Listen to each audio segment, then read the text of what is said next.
Hello student, welcome to my channel. I am Jaya Prakash. तो आज हम आपके सामने जो लेकर आए हैं वो है वसंत पाठ्य पुस्तक का पाठ 12 संसार पुस्तक है, और इसको लिखा है पंडित जवाहरलाल नेहरू जी ने। पंडित जवाहरलाल नेहरू ने इस पत्र को लिखा था अंग्रेजी में, और इसका हिंदी में अनुवाद किया था प्रेमचंद जी ने।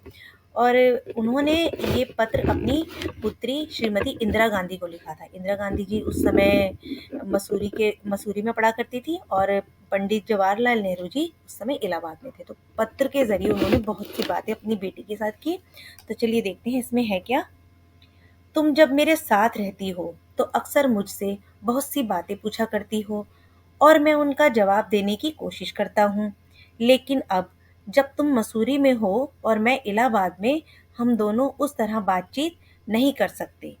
इसलिए मैंने इरादा किया है कि कभी-कभी तुम्हें इस दुनिया की और उन छोटे बड़े देशों की जो इस दुनिया में हैं, छोटी-छोटी कथाएँ लिखा करूँ।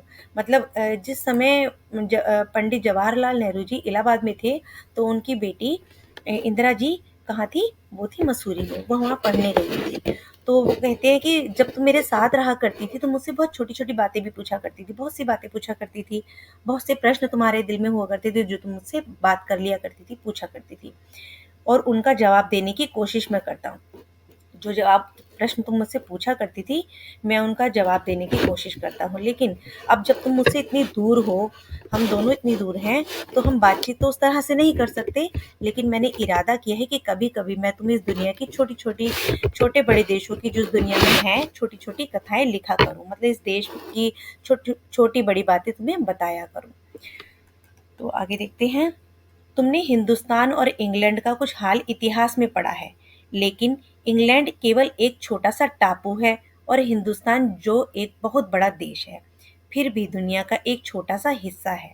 मतलब वो अपनी बेटी को कहते कि तुमने हिंदुस्तान और इंग्लैंड का बहुत कुछ हाल इतिहास में पढ़ा है, लेकिन इंग्लैंड तो एक छोटा सा टापू है और हिंदुस्तान तो बहुत बड़ा देश है।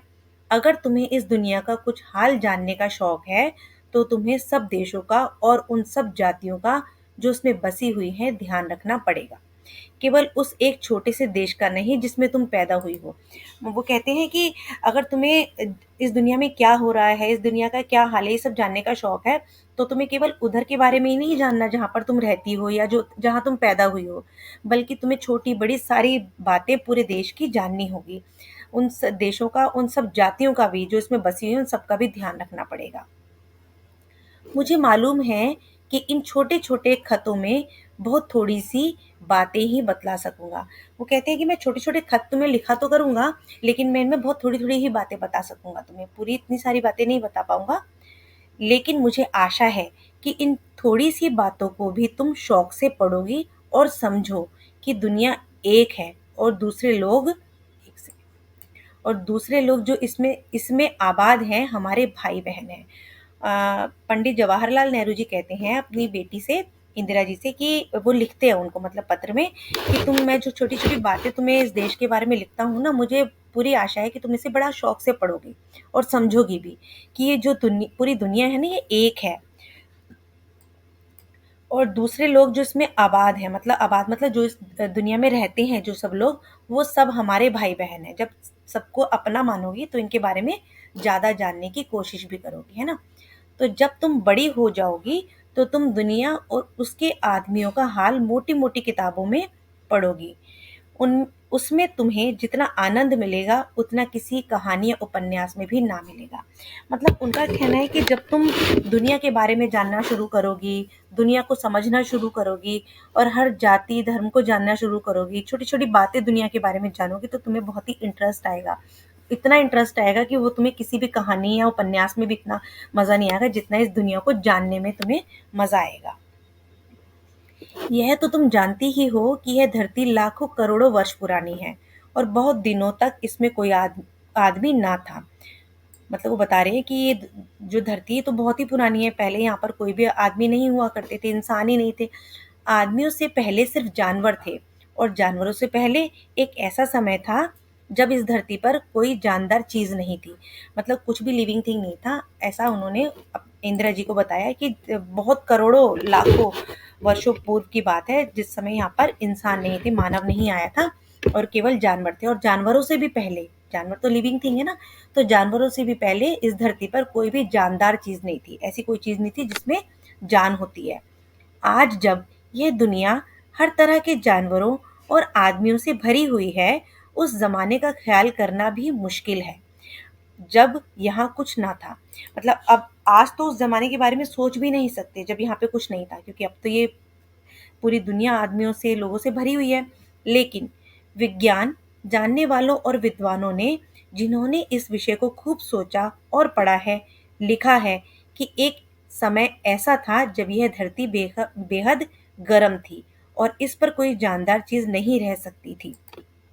लेकिन जो विद्वान हैं, जो जिन्होंने इस पर रिसर्च किया, उन सब ने यह जाना कि पहले को भी ऐसा समय भी था जब ये धरती बहुत ज़्यादा गर्म थी और इस पर कोई भी जानदार चीज़ नहीं रहती थी, कोई भी लिविंग थिंग नहीं था। और अगर हम उनकी किताबें पढ़ें और पहाड़ों और जानवरों की पुरानी हड्डियों को गौर से देखें, तो हमें खुद मालूम होगा कि ऐसा समय ज़रूर रहा होगा। मतलब अगर हम अपने हिस्ट्री को खोजेंगे ना, पुरानी जगह जाएंगे, वहाँ से देखेंगे, वहाँ कि क्या-क्या पुरानी चीज़ें हैं उनको जानेंगे, तो हमें पता लगेगा कि बहुत प्राचीन समय में यहाँ क्या था, क्या नहीं था। तुम इतिहास की किताबों में ही पढ़ सकती हो, लेकिन पुराने ज़माने में तो आदमी पैदा ही ना हुआ था। किताबें कौन लिखता? मतलब किताबों में भी बहुत प्राचीन समय की बात तो हो ही नहीं सकती, क्योंकि उस समय तो ना लिखना आता था, ना पढ़ना आता था, तो फिर किताबें लिखता भी कौन? तब हमें उस ज़माने की बातें कैसे मालूम हो? लेकिन अब अगर हम पुराने प्राचीन समय की बातें जानना चाहें तो कैसे पता लगेगी हमें? यह तो नहीं हो सकता कि हम बैठे-बैठे हर एक बात सोच निकालें। यह बड़े मज़े की बात होती, क्योंकि हम जो चीज़ चाहते सोच लेते और सुंदर परियों की कहानियाँ गढ़ लेते। लेकिन जो कहानी किसी बात को देखे बिना ही गढ़ ली जाए, वह ठीक कैसे हो सकती है? लेकिन कई चीज़ें ना हम अपने आप मनगढ़ंत कहानियाँ बना लेते हैं, लेकिन उसका तो कुछ एविडेंस नहीं है ना कि वो सही है या नहीं है। लेकिन खुशी की बात यह है कि उस पुराने ज़माने की लिखी हुई किताबें ना होने पर भी कुछ ऐसी चीज़ें हैं जिनसे हमें उतनी ही बातें मालूम होती हैं जितनी किसी किताब से होती। अब वो कहते हैं कि माना कि हमें उस समय के कुछ लिखित प्रमाण हमारे पास नहीं है, कुछ लिखित में कुछ भी नहीं है, लेकिन कुछ ऐसी चीज़ें ज़रूर हैं जिनसे हम प्राचीन समय के बारे में पता लगा सकते हैं। और वो प्राचीन चीज़ें क्या हैं? ये पहाड़, समुद्र, सितारे, नदियाँ, जंगल, जानवरों की पुरानी हड्डियाँ और इसी तरह की और भी कितनी चीज़ें हैं जिनसे हमें दुनिया का पुराना हाल मालूम हो सकता है। मतलब जब हम रिसर्च करेंगे, अगर हम जानना चाहेंगे तो इतिहास के बारे में, तो हम इन सब चीज़ों से जान सकते हैं। मगर हाल जानने का असली तरीका यह नहीं है कि हम केवल दूसरों की लिखी हुई किताबें पढ़ लें। अ, बल्कि खुद संसार रूपी पुस्तक को पढ़ें। अगर आपको हिस्ट्री के बारे में कुछ जानना है तो ये कुछ जानना नहीं हुआ कि हम लिखी-लिखाई किताबों को पढ़ लें और हमने सोचा कि हमने हिस्ट्री के बारे में सब कुछ जान लिया। जब तक हम खुद रिसर्च नहीं करेंगे, खुद से नहीं संसार रूपी पुस्तक को पढ़ेंगे, तब तक हम जो होता है ना कि ऑथेंटिक चीज़ों को नहीं जान पाएँगे। बल्कि खुद संसार रूपी पुस्तक को पढ़ें। संसार रूपी पुस्तक का मतलब है कि हमको खुद से जानना होगा, खुद से रिसर्च करनी होगी कि क्या चीज़ कैसे आई दुनिया में। मुझे आशा है कि पत्थरों और पहाड़ों को पढ़कर तुम थोड़े ही दिनों में उनका हाल जानना सीख जाओगी। अब पत्थरों और पहाड़ों को पढ़कर का मतलब ये नहीं कि उन पर कुछ लिखा हुआ है उसको पढ़ के, मतलब उनके बारे में जानो, उनके बारे में रिसर्च करो। सोचो कितनी मज़े की बात है, एक छोटा-सा रोड़ा जिसे तुम सड़क पर या पहाड़ के नीचे पड़ा हुआ देखती हो, शायद संसार की पुस्तक का छोटा-सा पृष्ठ हो। शायद उससे तुम्हें कोई नई बात मालूम हो जाए। शर्त यही है कि तुम्हें उसे पढ़ना आता हो। उनका कहने का मतलब है कि माना जैसे आपने एक छोटा-सा कोई पत्थर देखा जो जो सड़क पर या पहाड़ के नीचे पड़ा हुआ हो, वो अगर आप उसको जानना चाहो कि वो कहाँ से आया, कैसे आया, उसकी ऐसी शेप कैसी हुई, तो इसका मतलब आप उस पत्थर को पढ़ रहे हो। आपको उसको पत्थर को पढ़ना आता हो, मतलब उस पत्थर के बारे में जानो, पिछला सारा उसका जानो कि कैसे टूटा, कहाँ से आया और इसकी शेप ऐसी क्यों है, तो इसका मतलब ये हो कि आप उसको पढ़ रहे हो। तो हो सकता है वो संसार रूपी पुस्तक जो मैं आपको पढ़ने के लिए कह रहा हूँ, ये उसका एक छोटा-सा पृष्ठ हो। ऐसा जवाहरलाल नेहरू जी इंदिरा जी को बता रहे हैं। कोई ज़बान उर्दू, हिंदी या अंग्रेज़ी सीखने के लिए तुम्हें उसके अक्षर सीखने होते हैं। मतलब हम जब भी कुछ कोई भी लैंग्वेज सीखना शुरू करते हैं, कोई भी भाषा सीखनी शुरू करते हैं, तो सबसे पहले हमें उसके अक्षर सीखने होते हैं। जैसे आप हिंदी भाषा सीखते हो तो आपको क, ख, ग, छोटे आ से अनार, बड़े आ से आम, ये सब सीखना होता है। अंग्रेज़ी सीखते हो तो ABCD सीखनी होती है। इसी तरह आप कोई भी भाषा सीखते हो ना, तो सबसे पहले उसके अक्षर आपको सीखने पड़ते हैं। इसी तरह पहले तुम्हें प्रकृति के अक्षर पढ़ने होंगे।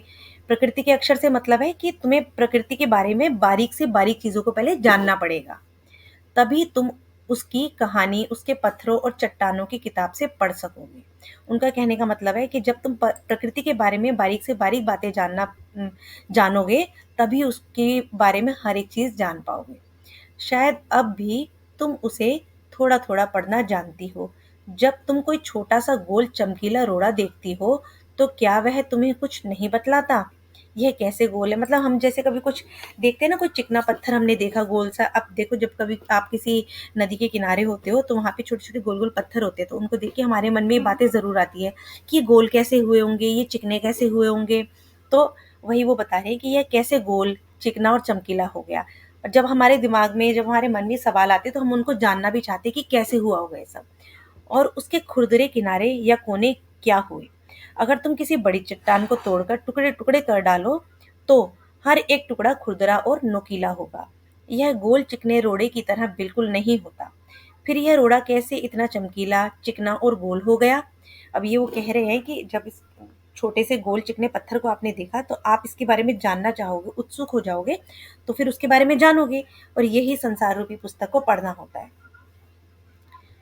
अगर तुम्हारी आंखें देखें और कान सुने, तो तुम उसी के मुंह से उसकी कहानी सुन सकते हो।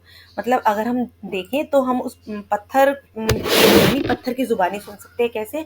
मतलब हम उसके बारे में अब जानना चाहेंगे, कैसे हुआ, क्यों हुआ, तो मतलब हमको वो पत्थर खुद अपनी कहानी बता रहा है। वह तुमसे कहेगा कि एक समय, जिसे शायद बहुत दिन गुजरे हों, वह भी एक चट्टान का टुकड़ा था। ठीक उसी टुकड़े की तरह उसमें किनारे और कोने थे, जिसे तुम बड़ी चट्टान से तोड़ती हो। शायद वह किसी पहाड़ के दामन में पड़ा रहा, तब पानी आया और उसे बहाकर छोटी घाटी तक ले गया। अब ये वो बता रहे हैं कि पत्थर अगर अपनी जुबानी बताएगा, तो वो इस तरीके से ही बताएगा कि वो भी किसी चट्टान का एक टुकड़ा ही रहा होगा, और वो आकर के कहीं पर गिर गया होगा। शायद वो किसी पहाड़ी के दामन में पड़ा रहा हो, और फिर वो पानी में आके गिर गया होगा, बारिश से या कैसे भी लुढ़कते हुए पानी में आ गया होगा, और बहाकर छोटी छोटी घाटी तक चला गया होगा। वहां से एक पहाड़ी नाले ने ढकेल कर उसे एक छोटे से दरिया में पहुंचा दिया होगा, और इस छोटे से दरिया से वह बड़े दरिया में पहुंच गया होगा। इस तरह से वो आगे बढ़ता चला गया। इस बीच वह दरिया के पेंदे में लुढ़कता रहा। उसके किनारे घिस गए और वह चिकना और चमकदार हो गया। तो वो कैसे चिकना और चमकदार हुआ? वो शुरू से ऐसा नहीं था। वो भी किसी पहाड़ का एक पत्थर ही रहा होगा, और वो धीरे धीरे जब गिरता गया, लुढ़कता गया, तो उसके जो कोने हैं वो घिसते चले गए, और वो चिकना और चमकदार होता गया। इस तरह वह कंकड़ बना। कंकड़ मतलब छोटा पत्थर बना, जो तुम्हारे सामने है। किसी वजह से वह दरिया उसे छोड़ गया, मतलब पानी तो आगे बह गया और वो पत्थर वहीं रह गया, और तुम उसे पा गई, मतलब आपको वो मिल गया। अगर दरिया उसे आगे ले जाता, यानी वो पानी उसे छोड़कर आगे न जाता, अपने साथ उसे भी बहा ले जाता, तो वह छोटा होते होते अंत में बालू का एक जर्रा हो जाता। मतलब वो रगड़ खाता रहता, लुढ़कता रहता और घिसता रहता, और भी छोटा होता चला जाता, और अंत में एंड में वो जाके बालू का एक जर्रा हो जाता। और जर्रा मतलब बारीक सा उसका एक कण हो जाता। इतना घिसते घिसते वो छोटा हो जाता, और समुद्र के किनारे अपने भाइयों से जा मिलता। समुद्र के किनारे अपने भाइयों से जा मिलता का मतलब है कि समुद्र के किनारे जो रेत है ना, वो उसी में जाकर मिल जाता, इतना छोटा हो जाता। और क्योंकि वो भी सारी रेत है और वो भी रेत का एक कण बन जाता, तो उसे उनके भाई कहा गया है। ठीक है? तो जहाँ एक सुंदर बालू का किनारा बन जाता, जिस पर छोटे छोटे बच्चे खेलते और बालू से घरौंदे बनाते। अगर एक छोटा सा रोड़ा तुम्हें इतनी बातें बता सकता है, तो पहाड़ों और दूसरी चीजों से जो हमारे चारों तरफ है, हमें और कितनी बातें मालूम हो सकती हैं। तो ये लिखा है जवाहरलाल नेहरू जी ने अंग्रेजी में, और अनुवाद इसका हिंदी में किया है प्रेमचंद जी ने। तो मतलब इस जो लास्ट का जो वाक्य नहीं, अगर एक छोटा सा रोड़ा तुम्हें इतनी बातें बता सकता है, तो पहाड़ और दूसरी चीजें से जो हमारे चारों तरफ है, हमें कितनी बातें मालूम हो सकती है। मतलब है इसका कि जब एक छोटे से पत्थर से हमने सोचते हुए इतनी सारी बातें निकाल ली, तो अगर हम और चीज़ों को जानना चाहेंगे, तो उसकी हिस्ट्री के बारे में जाएंगे, तो हम बहुत कुछ जान सकते हैं। ठीक है, तो ये तो था जवाहरलाल नेहरू जी द्वारा लिखा हुआ एक पत्र जो उन्होंने अपनी बेटी को लिखा था, इंदिरा जी को लिखा था। अब लेखक के बारे में थोड़ा सा जानते हैं। जवाहरलाल नेहरू आजाद भारत के प्रथम प्रधानमंत्री थे। बच्चों से उन्हें बेहद लगाव था। वे चाचा नेहरू के नाम से जाने जाते हैं। उनकी बेटी इंदिरा जब 11 वर्ष की थी, नेहरू जी ने उन्हें अनेक चिट्ठियां लिखी। इनमें बताया गया है कि पृथ्वी की शुरुआत कैसे हुई और मनुष्य ने अपने आप को कैसे धीरे धीरे समझा और पहचाना।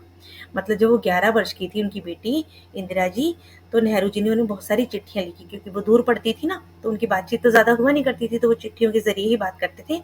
इनमें उन्होंने बताया कि पृथ्वी कैसे बनी, उसकी शुरुआत कैसे हुई, पहले क्या था, मनुष्य ने अपने आप को कैसे धीरे धीरे समझा और पहचाना।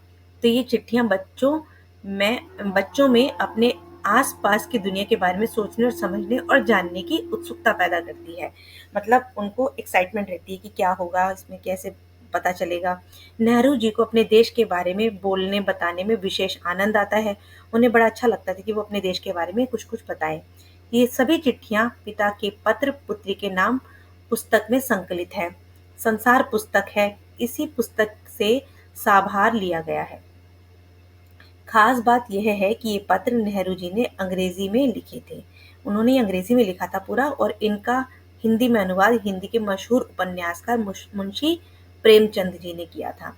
तो मतलब ये नेहरू जी द्वारा लिखा हुआ पत्र था, जो कि हिंदी में इसका अनुवाद प्रेमचंद जी ने किया था।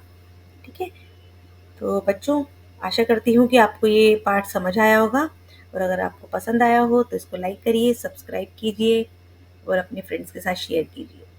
Thank you.